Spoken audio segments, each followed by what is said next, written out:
Okay, this lesson for the Cornet Project class reviews Fallibilism, and we'll look at it in a broader manner, for example, and especially noticing a lot of times, well, often if you say you're a Biblicist or you support Biblicism, you're often perceived as one who doesn't really speak very specifically, or you're not really saying anything. But let's think about Biblicism in the largest superordinate categorical way we can. So let's say it's a superordinate category, and let's say Biblicism, because we all know in Biblicism,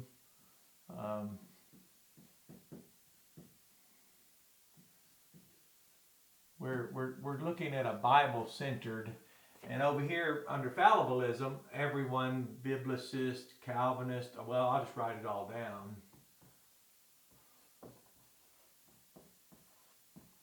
Calvinists say that only the Bible is infallible. Arminians say, well, Arminianism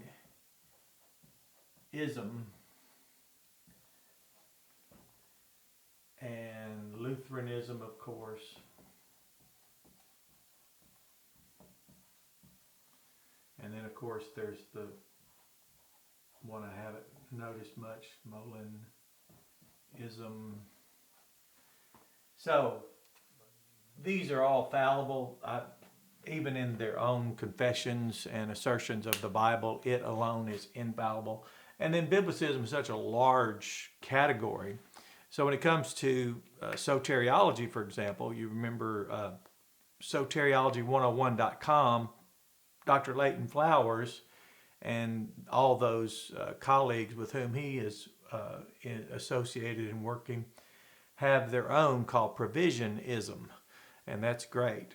It's good that someone, instead of just moving back and forth between constructs, established traditions, would go ahead and do their own labor and work, especially in our age of information with computers and very improved language software and things that apparently it's not showing much of a difference in outcome. People seem to still be speaking and using undefined terms and abstract concepts. But let's move on. What type of ism would we have since, well, for example, we don't support universalism.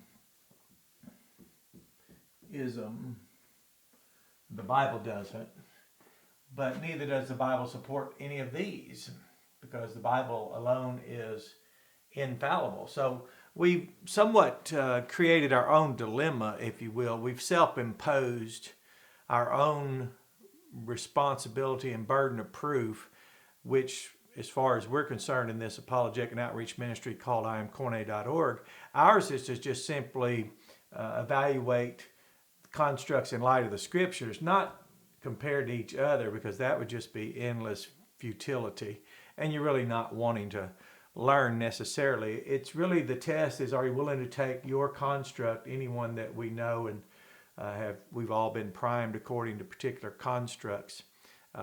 You can now be categorized a Calvinist by some if you just say saved by grace, and now they won't even notice you're quoting a text.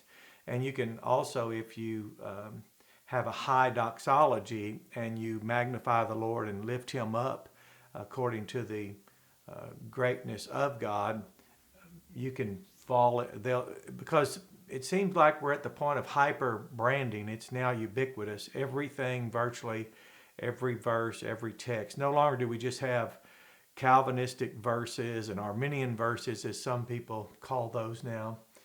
It looks like we now have words. So eventually, I guess grace will have to, if you say the word grace, you'll be a Calvinist. But whatever that means, it seems to certainly make sense in our Western Occidental culture, which doesn't have anything to do with being scripted or not.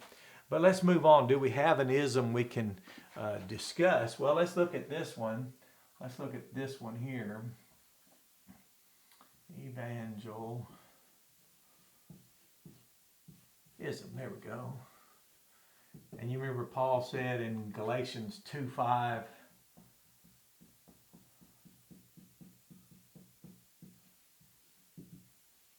the truth of the gospel, in order that the truth of the gospel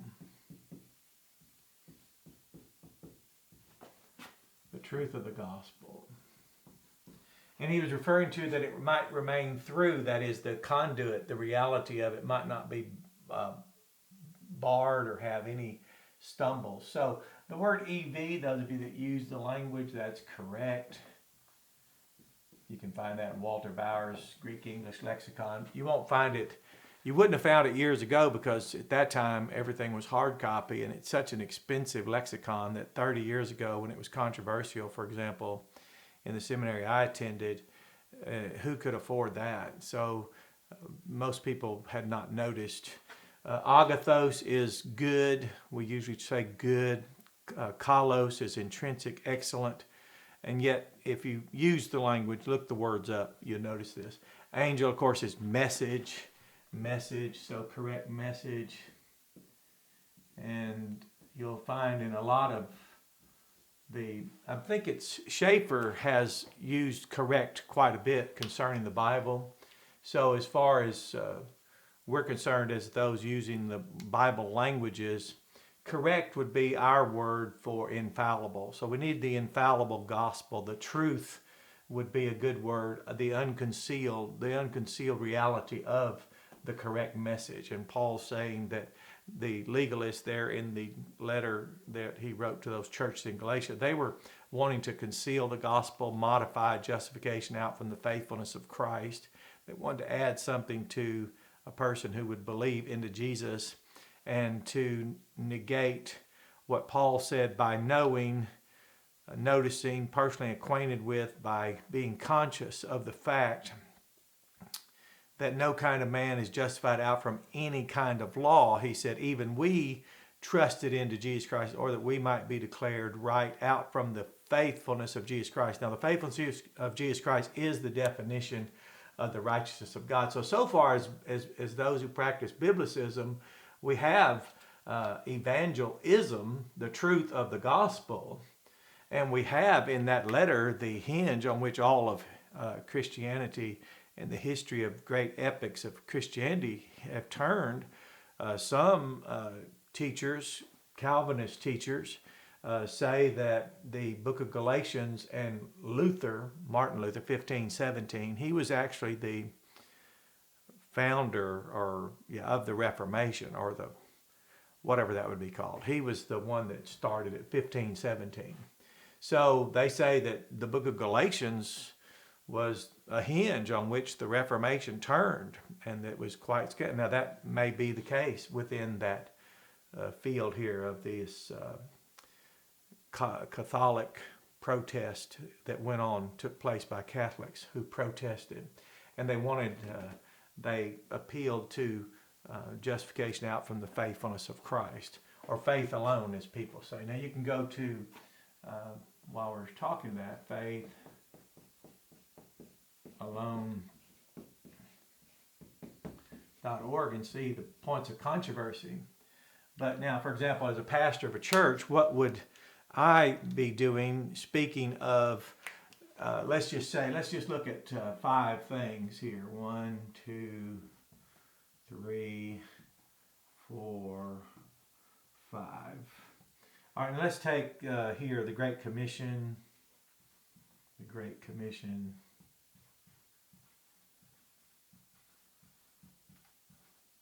And we know in the Gospels, let's look at the Gospels collectively, that we're to disciple all the nations, baptizing them into the name singular of the 3 persons, Father, Son, and Holy Spirit, teaching them to be observing all things whatsoever things Jesus commanded.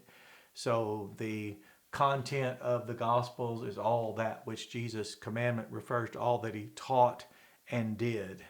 So what he taught, said, lived, died, did, his words and his actions are all the content of the gospel. So the Great Commission, and we have in Mark's gospel, go into all the world, preach the gospel.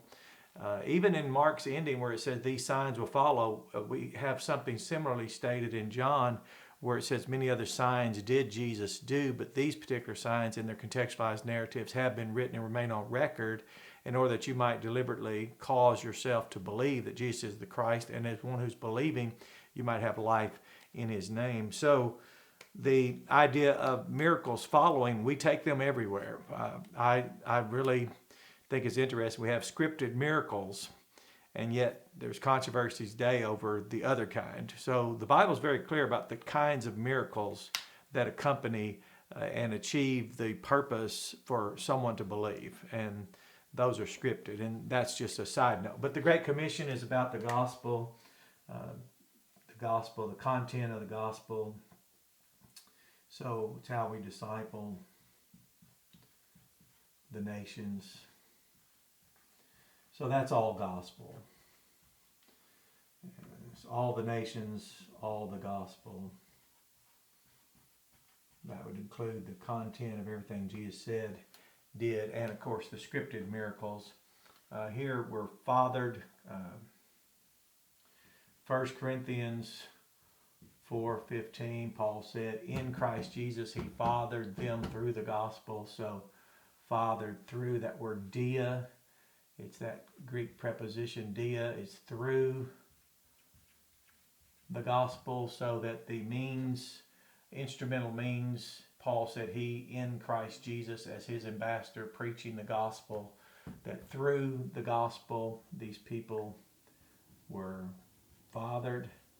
And then of course we have Paul's letter, baptized, talking about our baptism, baptized into Christ.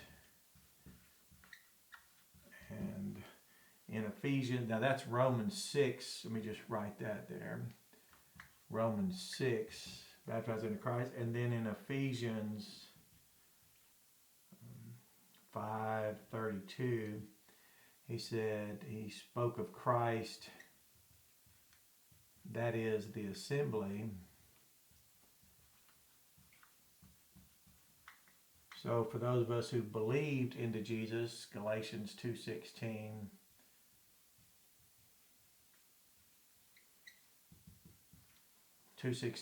those fathered through the gospel, justified out from the faithfulness of Jesus Christ, then are baptized into Christ, that is the assembly. So we believed into Christ, we baptized into Christ, that is the assembly. And then we fellowship into the gospel. Our fellowship is into the gospel. That word is also the word communion. Yeah, this word fellowship is communion.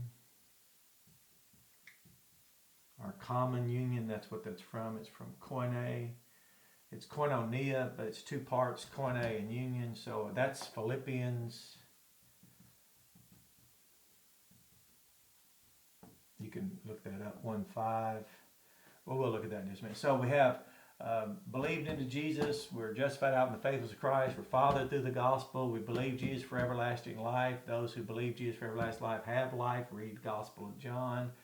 We have Paul saying he knows in whom he has believed. He has known and continues to know the one in whom he has believed and is continuing believing. It's a perfect tense faith. John 20:31, for example. Believe and continue to believe, 20:31. So those who believe are then born again, 1 John 5:1. Everyone who keeps on believing, has been previously, prior to that keeping on believing, continuously believing, has been fathered and is always being fathered out from God. That's perfect tense, 1 John 5:1. Philippians 1:29 says we have been graced not only to keep on believing, but to keep on suffering, speaking specifically of that circumstance under which that church in Philippi was living and experiencing, that angst and fear and trembling of the reality of what has happened to Paul might very well happen to them. And the text was grace, charizomai, transitive verb, keep on believing. So the keep on believing there is there. So we have believe into Jesus, trusting for everlasting life, believe and believing. We have Galatians 2:16, justification out from the faith of Christ. So you can see in the Evangel-ism that we don't lack anything. Our fellowship's into the gospel, then the Lord's Supper, for example. So our covenant community here now who has first a common union.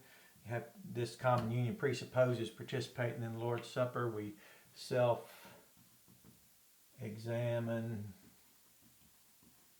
self-correct.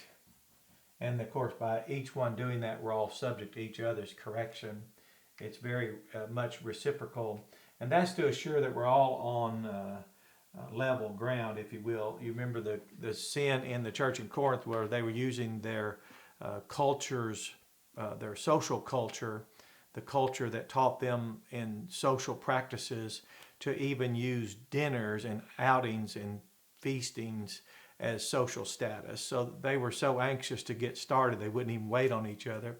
And then so anxious to gorge themselves and to be in the presence of others, showing this abundance of this great bounty they would have, that they would be overeating and drunk at the occasion that was supposed to be in remembrance of Jesus Christ. So that's a good lesson.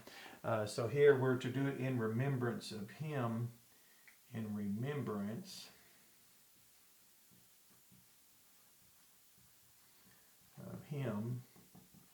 And that would be everything that He taught, said, and did, especially in light of the fact that He called sinners, that class of people that had been, category had been created by the Pharisees, into which they could subordinate people and then manipulate them and then merchandise them. And then they could use the daughters of Israel and traffic them and enslave the sons of Abraham, as even place them in tax booths and use them to extort taxes for their own income and then from their own brethren, and then to fill the coffers of their war chest as they would one day hope to overcome the Roman Empire. So they had quite a thing. But this Evangel-ism seems to be these five things alone. We have the gospel. We baptize those who believe it into Christ. That is the assembly. So the believe into Christ, baptize into Christ, fellowship into the gospel, the Lord's Supper in remembrance of Him. And we take the gospel. We have all the signs following, the scripted signs now we have on record, remain on record. If you have been influenced by any other kind of sign rather than the scripted sign, it's probably not the efficacious kind, that was intended to cause one to believe. That is, it was for, as Moses was asked, he was asking, how will I convince them that you sent me into Egypt? And God told him, well, take the staff and cast it down. It became a serpent. He said, take it up again. Maybe they will cause themselves to believe that I sent you now based on that sign. John's gospel actually ends with saying many signs that Jesus do. So the raising of Lazarus, the opening of the eyes of the blind, the feeding of the multitudes, the walking on the water, the raising of Himself from the dead. Jesus did that. He said, I'll lay down my life and I'll take it back again. Then we also had where He calmed the sea, where He turned water into wine.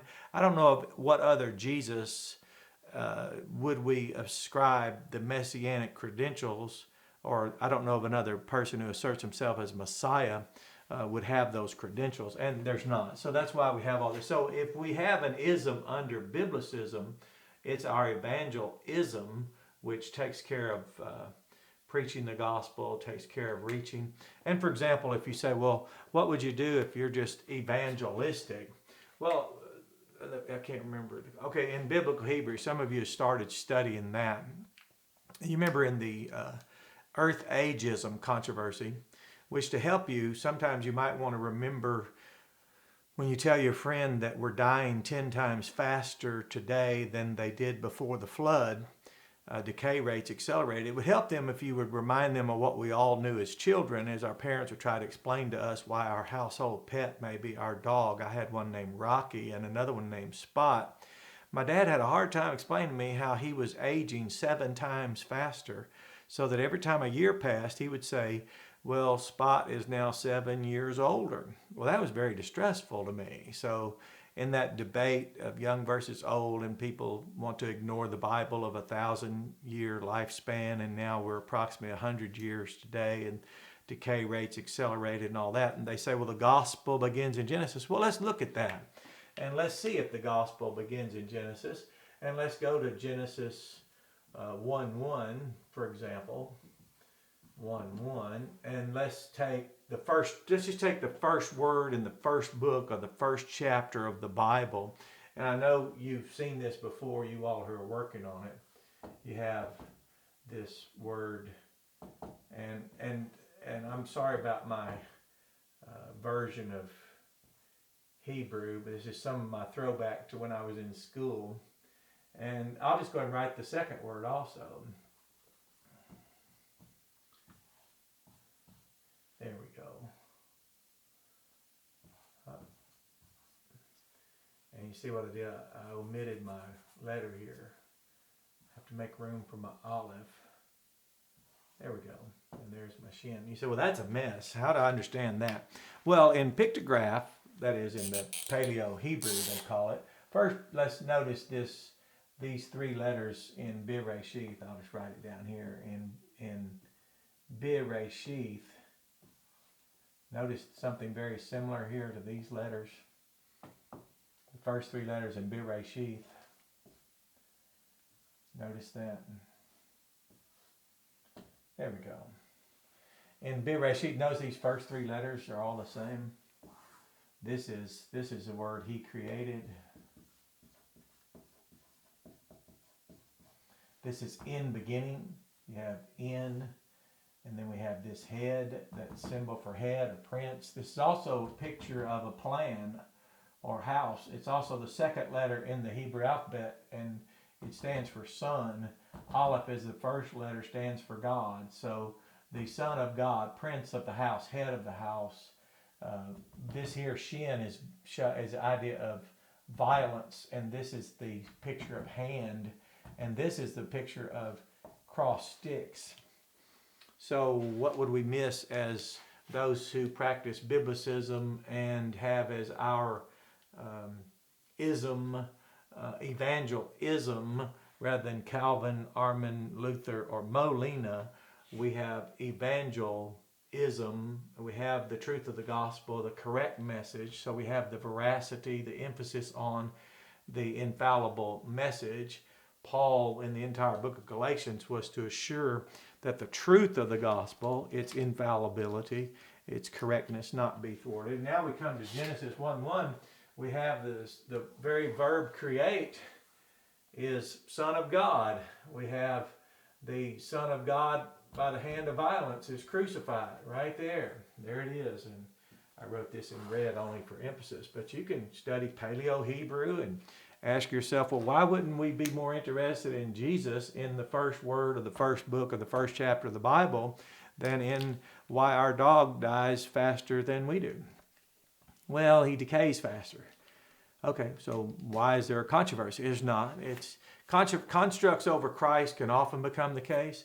Again, if you say the word grace, some people will say you're a Calvinist. If you don't say some kind of free will, libertarian or compatibilistic or determinism, all of those things that we now have that didn't exist until 1525 to 1535. And for those of us who study the Bible, that would be that's novel jargon and language to us. We go back before these things. But again, we have all that we need in understanding from the Bible creation.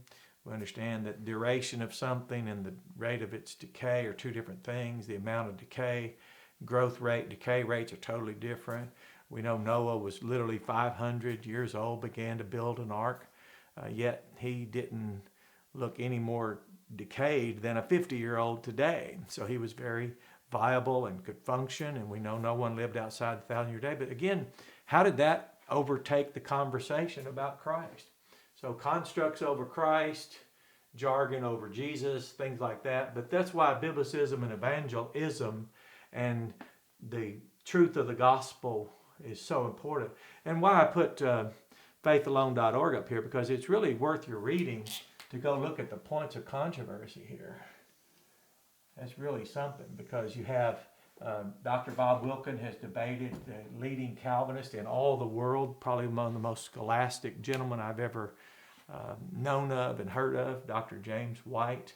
He's debated with him. He's also, in this website, they have written much about the fallible elements of this and Arminianism.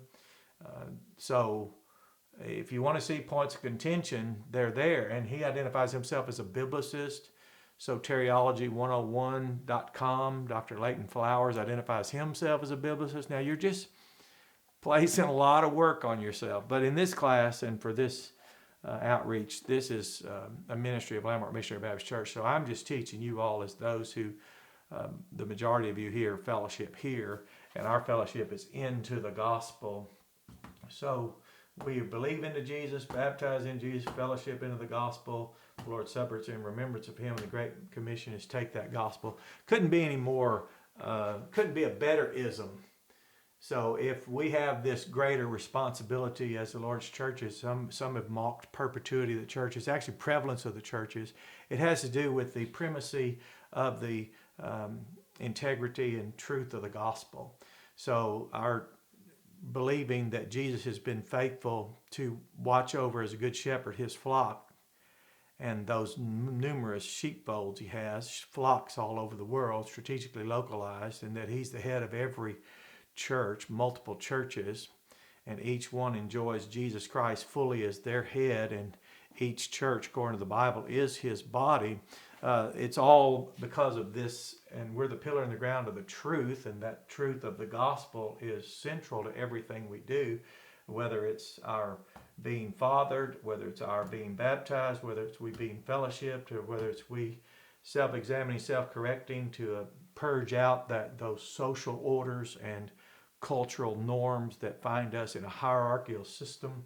We do this in remembrance of Jesus, and that remembrance, it contains the content of all that he said, taught, all that he said and did. Here the Great Commission is to disciple, teaching them all things whatsoever Jesus commanded, which includes everything he thought, said, did, what he lived, what he died, and what he taught. So all that's good. This is just a lot of meticulous labor. It's worth it because we grow in it. We grow in the grace of the knowledge. And those who put constructs above Christ, those who don't see Christ in creation, they don't notice that in the first word, the first book, the first chapter of the Bible, it starts with the gospel.